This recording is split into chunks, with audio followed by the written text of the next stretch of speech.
In our previous episode, we explored Taylor Swift's The Man through the global issue of the ways patriarchal societies restrict female agency through gendered expectations and social norms. Through gender reversal and visual satire, Swift exposed the double standard at the heart of patriarchy. Qualities such as ambition, authority, and confidence are celebrated in men, while those same qualities can cause women to be judged, criticized, or labeled. But patriarchal restriction does not operate only through what women are permitted to do, it also operates through how women are seen, defined, and valued. And this is where Swift's wider body of work becomes particularly interesting. Hello, and welcome back to Between the Lines Literary Analysis with Smitha, where we examine not just literature but pop culture media through critical lenses. In today's episode, our focus will be on two of your favorite music videos by Taylor Swift. In Look What You Made Me Do, she examines what happens when society attempts to define a woman through restrictive labels. And in Bejeweled, she moves one step further, showing a woman who refuses to measure her worth through these expectations and reclaims her agency for herself. So, across these three videos, we see a powerful progression: restriction, labeling, reclamation. Swift develops this global issue in Look What You Made Me Do, where the restriction of female agency operates through something less tangible but equally powerful: the construction of female identity by others. The video's most significant convention is self-referentiality. Swift resurrects multiple versions of her former public personas associated with different stages of her career and brings them together in the final tableau. Through multiplicity and visual fragmentation, there is no longer one unified Taylor Swift, but numerous competing versions of her. And this fragmentation becomes a visual metaphor for the way society labels and fragments female identity. A woman can become the innocent woman, the calculating one, the dramatic one, the victim, the manipulative, or the attention-seeking woman. These labels matter because they restrict agency. If society continually determines what kind of woman she is, then her ability to define herself becomes limited. Throughout the video, low-angle shots, central framing, and direct address increasingly construct Swift as visually dominant. The woman who has previously been watched and judged now confronts the camera and controls the gaze herself. This becomes particularly significant in the final wide tableau. By placing numerous versions of Swift within a single frame, the composition therefore refuses to present one stable female identity. Instead, we encounter multiple competing versions of the woman, each associated with labels through which she has been previously perceived and judged. Camera composition therefore transforms fragmentation into a visual metaphor for social labeling. Patriarchal culture restricts female agency not simply by controlling what women may do, but by repeatedly defining what kind of woman they are permitted to be. This directly connects to the global issue. Patriarchal social norms regulate women not only by controlling their behavior, but by controlling how that behavior is interpreted. Swift intensifies this critique through intertextual self quotation, deliberately recreating imagery, costumes, and personas associated with her earlier public life. But there's an important reversal. This time, Swift controls the representation. By restaging these identities herself, she transforms them from externally imposed labels into material that she can consciously manipulate. The repeated declaration that the old tailor is unavailable reinforces this reclamation. The metaphorical death of the former self becomes a symbolic refusal to continue performing the identity that others have constructed for her. So, Look What You Made Me Do moves our global issue beyond the double standard exposed in The Man. In The Man, society judges what a woman does.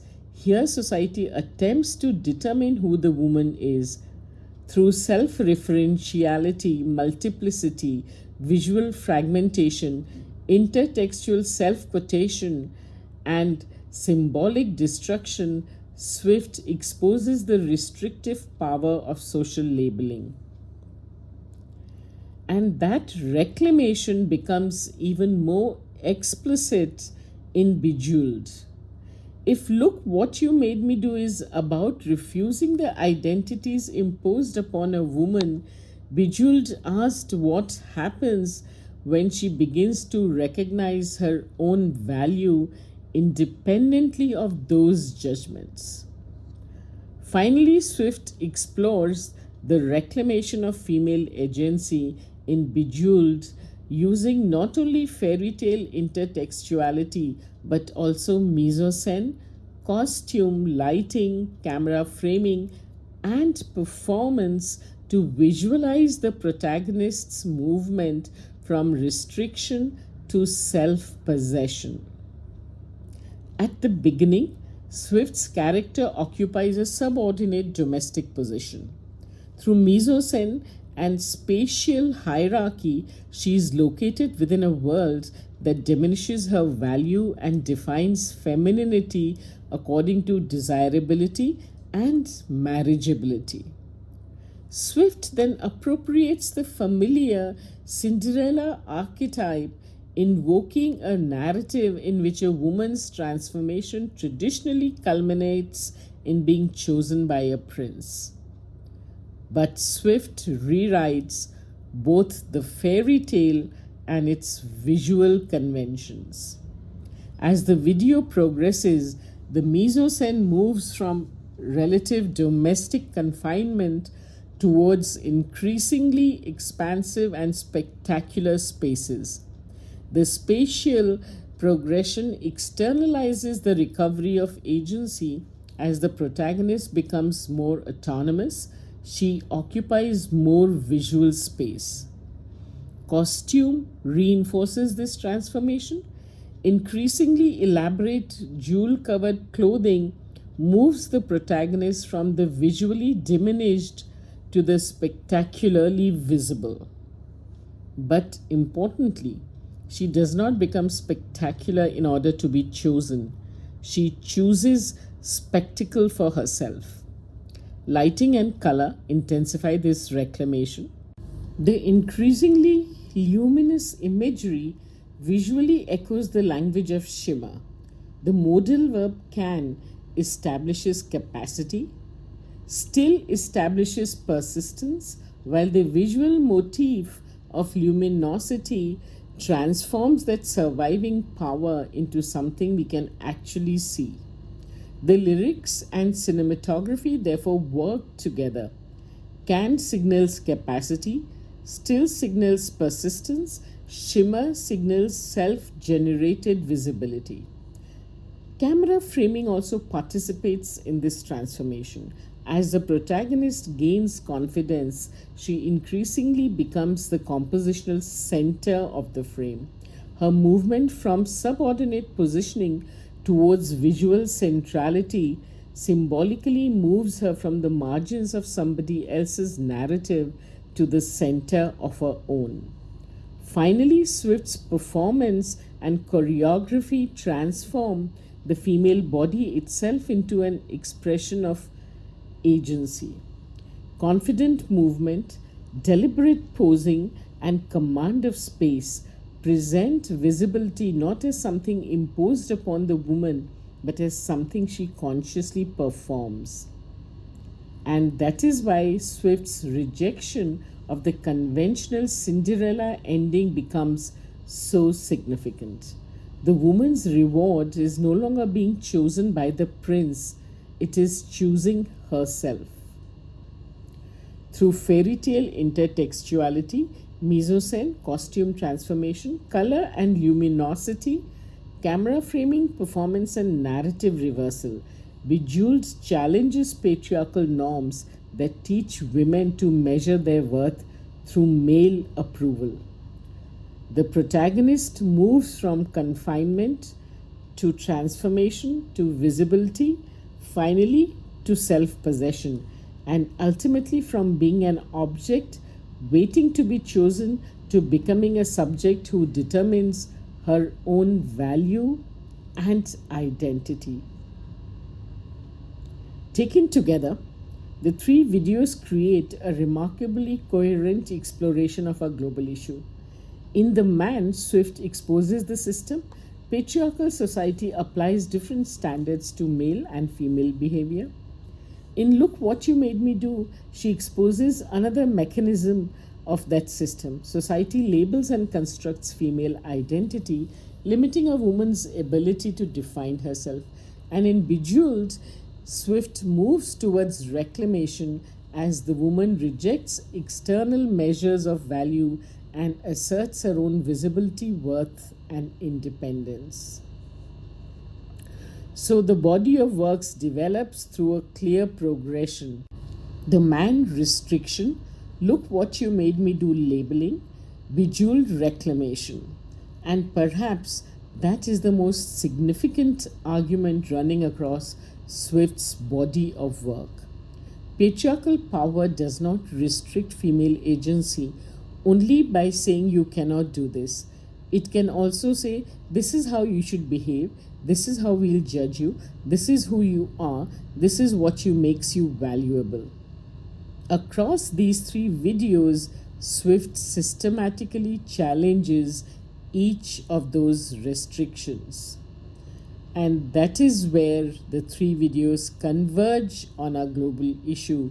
Female agencies ultimately represented as the right not merely to act freely, but to control one's own identity, visibility, value, and destiny. Across The Man, Look What You Made Me Do, and Bejeweled, Taylor Swift takes us through a powerful progression, restriction, resistance, and reclamation. But these pressures on female agency are certainly not new.